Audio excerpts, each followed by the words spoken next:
नमस्कार दर्शक बंधु आसंता 3 तारिख जाए अति प्रबल वर्षा यही सब जिला वार्निंग मत्स्यजीवी को समुद्र मना तो कौन रही संपूर्ण अपडेट जाना ता पूर्व जदि आम चैनल को सब्सक्राइब करना चैनल को सब्सक्राइब कर ऑल नोटिफिकेशन को ऑन कर दिंतु जहाद्वारा आगक यहीपर अपडेट और नोटिफिकेशन सर्वप्रथम पाइपर। वर्तमान राज्य में घूर्णिबलय सह मौसुमी ट्रफ प्रभाव में वर्षा लगी रही। गत 24 घंटा सर्वाधिक कंधमाल जिला फिरंगिया अंचल में 12.5 सेंटीमीटर वर्षा रेकर्ड करा जायछि।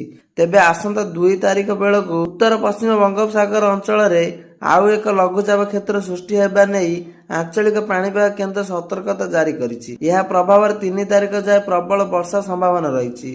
विशेषकर दक्षिण ओडिशा प्रबल वर्षा संभावना रही। मेघुआ पाग सह पवन बेग को नहीं समुद्र अशांत रही।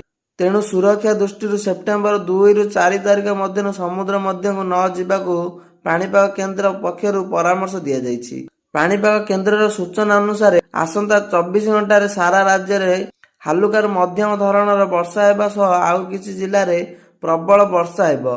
सोमवार कलाहांडी कंधमाल कोरापुट बालेश्वर भद्रक जाजपुर केन्द्रापड़ा कटक जगतसिंहपुर नयागढ़ खोर्धा पुरी सुंदरगढ़ झारसुगुड़ा बरगढ़ संबलपुर देवगढ़ अनुगुल ढेंकानाल केन्दुझर मयूरभंज सोनपुर बौद्ध जिले में वर्षा सह पवन बहिब।